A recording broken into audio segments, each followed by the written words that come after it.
Hello નમસ્કાર વિદ્યાર્થી મિત્રો, વેદ ડિજિટલ એજ્યુકેશનમાં આપનું હાર્દિક સ્વાગત છે।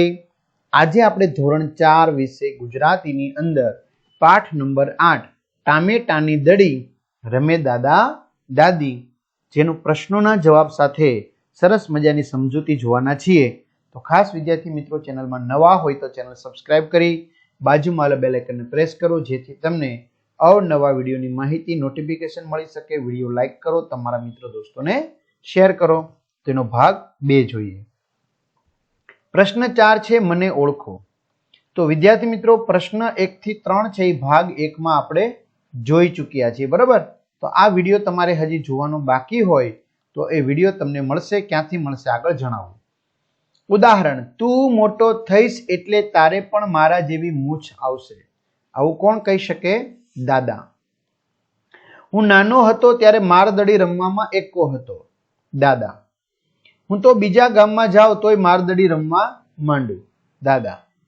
મને તમારા કરતા પણ વધુ સારી રીતે મારદડી રમતા આવડતું હતું। દાદી, કારણ કે છોકરી હતી ને, હા, તાકોડી। ચોથું, ભાઈ તો આખો દિવસ મોબાઈલ પર રમે છે, હું તો સાંજે જ મોબાઈલ રમું છું। પલક। તારા પપ્પા નાના હતા ત્યારે હું રોજ એમની મેદાનમાં લઈ જતો। દાદા। તમે ત્રણેય જણ અત્યારે થોડીક પેટ પૂજા કરી લો, પલકના પપ્પા આવે ત્યારે રમવાની વાતો કરજો। આવું કોણ કહેતું હોઈ શકે? દાદીમાં કહેતા હોઈ શકે। પ્રશ્ન 5, આપેલો શબ્દ કયા વાક્યમાં યોગ્ય રીતે વપરાયો છે તે વાક્ય લખો। તાકોડી। તો ત્રીજા વાક્યમાં, વાહ, એક જ પથ્થર ફેંક્યો ને કેરી પાડી દીધી, તે તું તો સરસ તાકોડી છે ને। જીવનભર। આજની મેચ તો મને જીવનભર યાદ રહેશે। ઘર કુકડી। ઘર કુકડીની જેમ આખો દિવસ ઘરમાં ભરાઈ રહેવાતું હશે। ચસ્કો। એને ક્રિકેટનો ભારે ચસ્કો, આખો દિવસ રમ રમ રમ કરે। માસ્ટર। સુરેશભાઈ તો કબડ્ડીના માસ્ટર છે એટલે એમની ટીમ જ જીતશે। વિદ્યાર્થી મિત્રો, તમારે ભાગ 1 તેમજ બીજા વિષયના વિડીયો જોવા હોય, બરાબર, તો સરસ મજાના વિડીયો તમને ફ્રીમાં મળવાના છે। જે ક્યાંથી મળશે?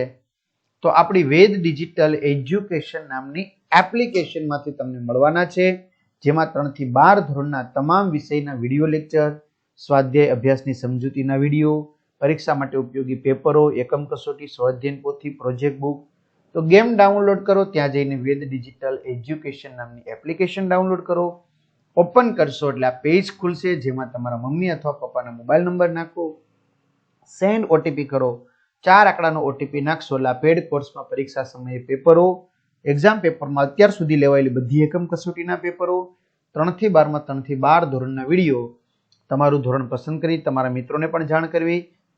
ચોથું ધોરણ ગણિત, ગુજરાતી, અહીંયા આસપાસ હિન્દી, અંગ્રેજીના જે વિષય જોવો હોય એ વિષયમાં જઈ પાઠ વાય તમારે જે પાઠ જોવો એ જોઈ શકશો। ચલો ગીતડું ગાઈશું ને ફરીથી, હુતુ તુતુ જાણે રમવાની ઋતુ। વિદ્યાર્થી મિત્રો, છેલ્લે કેટલા નંબરનો પ્રશ્ન જોયો આપણે? 5મા નંબરનો જોયો ને। તો હવે આપણે કેટલા નંબરનો પ્રશ્ન આવી ગયા? 6થા નંબરનો। મિત્રો સાથે ચર્ચા કરો, જવાબ લખો 3 ના જૂથમાં। 3 મિત્રોના જૂથમાં આ ચર્ચા કરીને જવાબ લખવાનો છે। પેલું, મારદડી માસ્ટર સંવાદમાં કેટલા સભ્યો જોડાયેલા છે? કોણ કોણ? તો મારદડી માસ્ટર સંવાદમાં 4 સભ્યો જોડાયેલા છે, દાદા, દાદી, પલક અને રુદ્ર। બીજું, ભાઈ બહેનમાં કોણ નાનું અને કોણ મોટું હશે? કેમ ખબર પડી? તો ભાઈ બહેનમાં રુદ્ર નાનો હશે અને પલક મોટી હશે। સંવાદમાં મોટા ભાગના પ્રશ્નો રુદ્ર પૂછે છે, જ્યારે પલક ઉત્તર આપે છે, તેથી કહી શકાય કે પલક મોટી હશે, રુદ્ર નાનો હશે। મારદડી રમતમાં વિજેતા કોણ કહેવાય? મારદડી રમતમાં જે છેલ્લે દડો મારીને હરાવે તે વિજેતા કહેવાય। ત્યાર પછી વિદ્યાર્થી મિત્રો, અહીંયા પાઠ્યપુસ્તકમાં જ આપણને 3 પછી કેટલા નંબર આપ્યો છે? 5, એટલે આપણે 5 નંબર લીધો છે। દાદીને મારદડી રમતમાં ક્યારેય દડો વાગ્યો નહીં હોય, આ વિધાન સાચું છે કે ખોટું? શા માટે? તો દાદીને મારદડી રમતમાં ક્યારેય દડો વાગ્યો નહીં હોય, આ વિધાન ખોટું છે, કારણ કે દાદી જબરા તાકોડી હતા એટલે જેને તાકે તેને પાડી જ દેતા, પણ એથી એમની રમતમાં ક્યારેય દડો વાગ્યો નહીં હોય એમ કહી શકાય નહીં। રમતા હોય એટલે ક્યારેક તો વાગ્યો જ હોય ને એમ। ઘરની બહાર મેદાનમાં રમવી પડે એવી કઈ કઈ રમતોના નામ આ સંવાદમાં આવે છે? તો ઘરની બહાર મેદાનમાં રમવી પડે એવી આ સંવાદમાં આવતી રમતોના નામ ક્રિકેટ, ફૂટબોલ, પકડદાવ, મારદડી, ગિલ્લી દંડો, આંબલી પીપળી. ચાલો તો છેલ્લે 6 નંબરનો પ્રશ્ન જોયો. હવે આપણે શું જોઈશું? 7 નંબરનો પ્રશ્ન. આ કામ તમારે ઘરે કરવાનું છે. તમારા દાદા દાદી અથવા માતા પિતાને પૂછો કે તેઓ બાળપણમાં કઈ કઈ રમતો રમતા હતા. એ રમતો કેવી રીતે રમી શકાય તેની વિગતો જાણો. કોઈ એક રમત પસંદ કરી એના વિશે લખો. ચલો, રમતનું નામ લંગડી. ખેલાડીઓની સંખ્યા 7, 9 કે 11. મેદાનનું માપ સંખ્યા પર આધારિત વર્તુળાકાર મેદાન દોરવું. સાધન સામગ્રી એમાં એક પણ જોતી નથી. રમવાની રીત: એક પગે લંગડી લેવાની ને દાવ લેનાર જેને અડે તે આઉટ થાય. આઉટ ક્યારે થાય? લંગડી લેનાર જેને અડકે તે આઉટ થાય. રમત પૂરી થયેલી ક્યારે ગણાય? તો સમય મર્યાદામાં કેટલા ખેલાડી આઉટ થાય તે પરથી બંને ટીમને રમત પૂરી થઈ કહેવાય. દાવ લેવાનો, બંને ટીમને દાવ લેવાનો. તમને આ રમત ગમી શા માટે? હા, કસરત થઈ, ગમત થાય. જો આનો જવાબ આ છે. ત્યાર પછી મિત્રો 8. અહીં લીટી કરેલા શબ્દો શાના વિશેના છે કહો. તો જે ખેલાડી રમતા હોય તે મેદાનના પાટાની અંદર રહે, બાકીના બહાર જાય. તો અંદર અને બહાર એટલે વિદ્યાર્થી મિત્રો કેવો શબ્દ થઈ ગયો? વિરુદ્ધ. બરાબર. ધાબા ઉપર પતંગ ચગાવવાની મજા પડે. મજા પડે. તો ચડે ને પડે. બે કોથળાઓ વચ્ચે મારો હાથ ફસાઈ ગયો. સસલાભાઈ તો દોડીને બધાની આગળ થઈ ગયા. શિયાળવી બહેન આળસો હતા, એ બધાની પાછળ રહી ગયા. મારા પુસ્તકો એવી રીતે ગોઠવ્યા છે કે દરેક પાઠ્યપુસ્તકની નીચે એ વિષયની નોટબુક હોય. ઘરની અંદર શું કામ બેસી રહેવું? બહાર નીકળીએ તો ભીંજાવાની પણ મજા પડે ને. આપણા વર્ગખંડની અંદર કઈ કઈ વસ્તુઓ લાકડાની બનેલી છે? તમે ક્યારેય જિલ્લા બહાર ગયા છો? વિદ્યાર્થી મિત્રો, આ જે શબ્દો છે એ નામ યોગીઓ છે. તે દિશા સૂચક છે. ઉપર, નીચે, અંદર, આગળ, પાછળ, તે બધા નામ પછી આવે છે. બરાબર. આગળ જોઈએ આપણે. પ્રશ્ન નંબર 9. ચિત્ર જુઓ. ઊભા થાવ, બંને હાથ પીઠ પાછળ લઈ જાઓ અને જમણા હાથે ડાબા હાથની તથા ડાબા હાથે જમણા હાથની કોણી પકડો. ડબ્બુભાઈએ આ ચિત્ર પરથી નીચે વર્ણન લખ્યું છે. જો વર્ણનમાં જ્યાં ભૂલ છે તે સુધારીને તમારે ફરીથી લખવાનું છે. દાખલા તરીકે ખાટલા નીચે 2 વડીલો બેઠા છે ને બદલે ખાટલા ઉપર 2 વડીલો બેઠા છે એમ સુધારવાનું છે. રેડી? ચાલો, ખ્યાલ આવી ગયો? ચિત્ર દેખાઈ ગયું મિત્રો? ઘણીવાર પરીક્ષામાં પૂછે છે ચિત્રનું વર્ણન. એક બહેન માથામાં ટોપલો ઉપાડીને ઘરે જાય છે. માથામાં નહીં પણ માથા ઉપર. ખાટલા નીચે બેઠેલા એટલે કે ખાટલા એટલે કે નીચે બેઠેલા બાળકો, પણ નીચે નહીં આવે પણ મિત્રો શું આવશે? ઉપર. બેઠેલા બાળકો વડીલોની વાતો ધ્યાનપૂર્વક સાંભળે છે. ગાયના મોઢા પાછળ પોદળો પડ્યો છે. 3 છોકરા લખોટી રમે છે. એક છોકરી પણ લખોટી રમવા માટે છોકરાઓ પાછળ આવી રહી છે. છોકરાઓની આગળ ગાય બાંધેલી છે, તેથી છોકરાઓને બીક લાગતી નથી. કુકડો નીચે જોઈ રહ્યો છે જ્યારે મરઘી વચ્ચે જોઈને ચણચણે છે. નિરણકુંડ ઉપરથી ગાય ખાણ ખાય છે. નિરણકુંડની વચ્ચે 3 ઈંટ મૂકેલી છે. ખાટલા વચ્ચે બેઠેલા છોકરા વિચાર કરે છે કે હમણાં કોઈક આવીને લોટામાંથી માટલામાં પાણી કાઢીને આપે તો સારું. તો મિત્રો એનો જવાબ છે. જો એક બહેન માથામાં એટલે કે માથા ઉપર ટોપલો ઉપાડીને ઘરે જાય છે. ખાટલા નીચે ઉપર બેઠેલા બાળકો, નીચેની જગ્યાએ શું આવશે? ઉપર. બેઠેલા બાળકો વડીલોની વાતો ધ્યાનપૂર્વક સાંભળે છે. ગાયના મોઢા પાછળ પગ નજીક પોદળો પડ્યો છે. મોઢાની જગ્યાએ શું આવશે? પગ. પાછળની જગ્યાએ આવશે નજીક, પોદળો પડ્યો છે. 3 છોકરા લખોટી રમે છે. એક છોકરી પણ લખોટી રમવા માટે છોકરાઓ પાછળ નહીં નજીક આવી રહી છે. છોકરાઓની આગળ નહીં પાછળ ગાય બાંધેલી છે, તેથી છોકરાઓને બીક લાગતી નથી. કુકડો નીચે નહીં પરંતુ સામે જોઈ રહ્યો છે, જ્યારે મરઘી વચ્ચે નહીં પરંતુ નીચે જોઈને ચણચણે છે. નિરણકુંડ ઉપરથી નહીં, નિરણકુંડ અંદરથી ગાય ખાણ ખાય છે. નિરણકુળની વચ્ચે નહીં પરંતુ નજીક 3 ઈંટો મૂકેલી છે. ખાટલા વચ્ચે નહીં, ખાટલા ઉપર બેઠેલા છોકરા વિચાર કરે છે કે હમણાં કોઈક આવીને માટલામાંથી લોટા વડે પાણી કાઢીને આપે તો સારું. મિત્રો કાઉન્સમાં લખ્યો છે એ ખોટો શબ્દ છે, બાજુમાં સુધારીને લખ્યો છે. ત્યાર પછી આવશે વિદ્યાર્થી મિત્રો, કેટલામો સવાલ જોઈ લીધો આપણે? 9મો સવાલ જોઈ લીધો. હવે આપણે આવશે 10મો સવાલ. ખરું હોય તો ખારું, ખોટું હોય તો ખાટું લખવાનું છે. ખરું હોય તો ખારું, ખોટું હોય તો ખાટું. તમે કોઈ દિવસ સબરસ ચાખ્યું છે? સબરસ એટલે વિદ્યાર્થી મિત્રો થશે મીઠું. બરાબર? આવું તમને કોઈ પૂછે તો મૂંઝાઈ ન જતા, કેમ કે સબરસ એટલે શું થાય? મીઠું. કોઈ તમને પૂછે કે સબરસ ચાખ્યું છે, બરાબર, તો આપણા મનમાં પ્રશ્ન થાય કે સબરસ એટલે શું હોય છે વળી? પણ સબરસ એટલે મીઠું. મીઠું છે એને રસોડાનો રાજા કહેવાય. તો કોઈ તમને પૂછે રસોડાના રાજા કોણ, એમ તમારી મમ્મીને પૂછો તો પણ કહેશે કે રસોડાનો રાજા એટલે કોણ? તો કે મીઠું. ચાલો, એ મીઠું કેવી રીતે પાકે છે, કેવી રીતે બને છે તે જાણો છો? તે માટે દરિયા કિનારે જમીન પર ક્યારીઓ, જો આવી નાની નાની શું બનાવેલી છે? આવી ક્યારીઓ એટલે કે આવા પાટા બનાવી દેવામાં આવે છે. આવા પાટા બનાવી દેવામાં આવે છે. તેમાં દરિયાનું પાણી ભરી દેવામાં આવે છે. જો આની અંદર કોનું પાણી ભર્યું છે? દરિયાનું. ભરતી આવે ને દરિયામાં ત્યારે પાણી ભરી દેવામાં આવે છે. ક્યારીઓમાં ભરેલા સમુદ્રના પાણીને પછી તડકામાં સુકવવામાં આવે છે. જો આ પાણી છે ભરતી આવે ત્યારે ભરાઈ જાય, પછી સમુદ્રના પાણીને તડકામાં સુકવવામાં આવે છે. આમ કરવાથી પાણીનું શું થઈ જાય? બાષ્પીભવન થઈ જાય છે. શું થઈ જાય છે? બાષ્પીભવન એટલે પાણી ઉડી જાય છે એમ. એટલે કે પાણી વરાળ બની ઉડી જાય છે. ક્યારીઓમાંથી પાણી ઉડી ગયા પછી માત્ર ને માત્ર કોણ વધે છે? તો કે મીઠું વધે છે.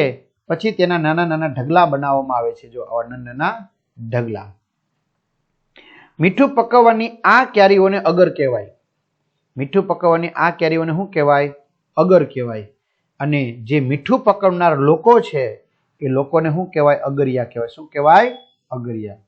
જો મીઠુંને કયા કયા નામથી ઓળખાય? મીઠાને નમક કહેવાય, સબરસ કહેવાય, લવણ કહેવાય અથવા લૂણ પણ કહેવામાં આવે છે.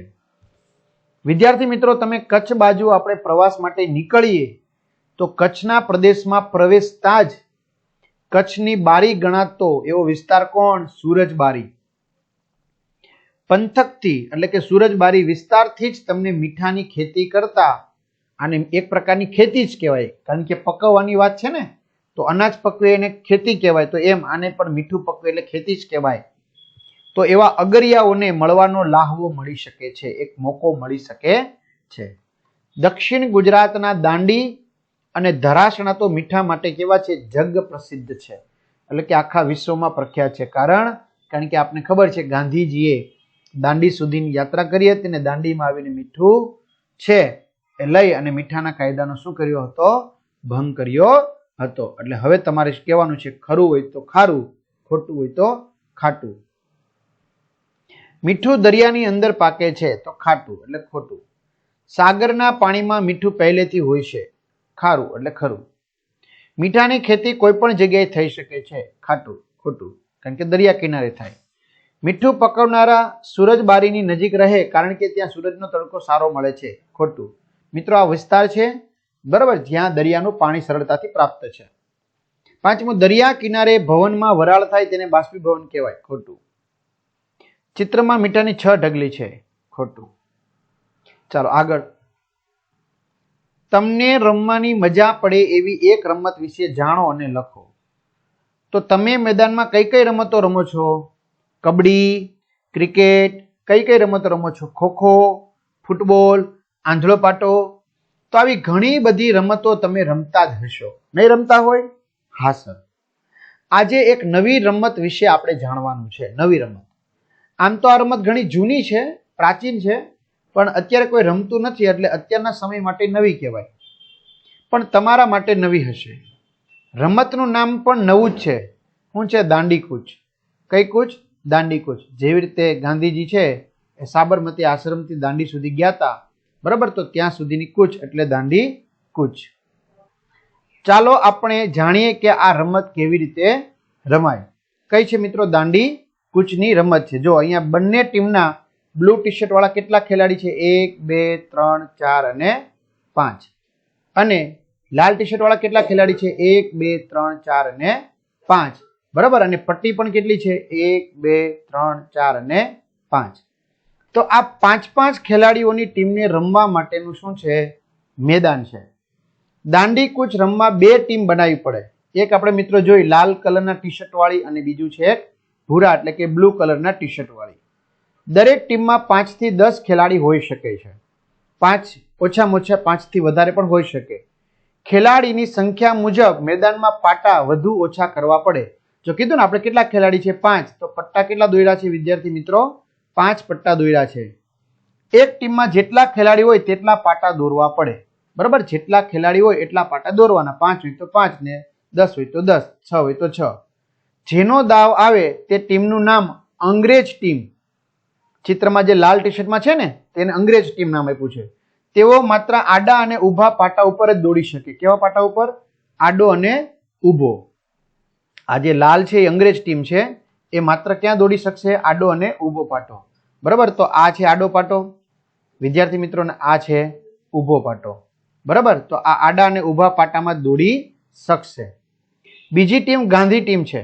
ચિત્રમાં વાદળી ટી શર્ટ છે તે ટીમમાં બધા સભ્યો શરૂ કરેલા ખાનામાં ઊભા રહે તે તેમનું ઘર કહેવાય. ગાંધી ટીમ આખા મેદાનમાં કોઈ પણ જગ્યાએ જઈ શકશે તેનું કામ છે. અંગ્રેજ ટીમનો ખેલાડી તેમને અડકીને ન જાય એ રીતે શરૂવાળા છેડેથી મીઠાની ઢગલીવાળા ખાનામાં પહોંચી જવાનું છે. બરાબર. જો અહીંયા શરૂ છે ખાનું અને અહીંયા છે મીઠાની ઢગલી, ત્યાં પહોંચવાનું છે. બરાબર. એટલે આ ટૂંકમાં ચોકી કરશે અને અહીંથી આને કૂદકો મારી જવાનો. એને પકડી ન લે એનું ખાસ ધ્યાન રાખવાનું છે. અથવા તો આમ કરીને જઈ શકશે. ખ્યાલ આવે છે? આવી રીતે એમને પકડવાના છે. બરાબર. એટલે એ જોવાનું છે. ગાંધી ટીમના સભ્યો જ્યારે મીઠાની ઢગલી તરફ જવાનો પ્રયાસ કરે ત્યારે અંગ્રેજ ટીમના ખેલાડીઓ પાટા પર જ દોડી તેમને આઉટ કરવાનો પ્રયત્ન કરશે. એટલે પાટો એ ચૂકી શકશે નહીં. અંગ્રેજ ટીમનો ખેલાડી ગાંધી ટીમના જે ખેલાડીને અટકી જાય તો ગાંધી ટીમનો એક ખેલાડી આઉટ ગણાશે. ગાંધી ટીમના જેટલા ખેલાડીઓ મીઠાની ઢગલી સુધી પહોંચી જાય તેટલા પોઈન્ટ તેમને મળશે. જેટલા ખેલાડી પહોંચે, 3 પહોંચે તો 3 પોઈન્ટ, 2 પહોંચે તો 2 પોઈન્ટ. ત્યારબાદ દાવ બદલાઈ જાય. હવે અંગ્રેજ ટીમ છે એ ગાંધી ટીમ બની જશે અને ગાંધી ટીમ છે એ અંગ્રેજ ટીમ. ખ્યાલ આવે છે? હા. એટલે અંગ્રેજ ટીમ હવે ગાંધી ટીમ બને અને ગાંધી ટીમ હવે અંગ્રેજ ટીમ.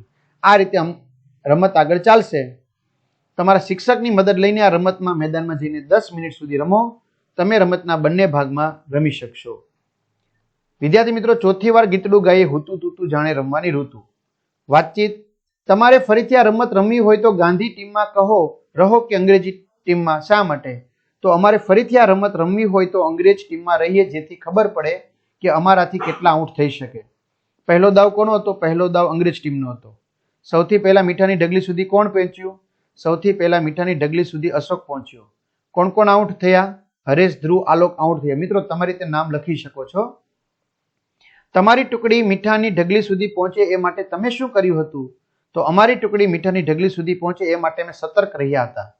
ગાંધી ટીમના સભ્યોએ મીઠાની ઢગલી સુધી ન પહોંચવા દેવા તમે શું કર્યું હતું? તો ગાંધી ટીમના સભ્યોને મીઠાની ઢગલી સુધી ન પહોંચવા દેવા અમે પાટા પર જ દોડીને આઉટ કર્યા. તેમને ખાનામાંથી બહાર જ ન નીકળવા દીધા અને નીકળે તો એમને અડકી જવાનો પ્રયત્ન કર્યો હતો.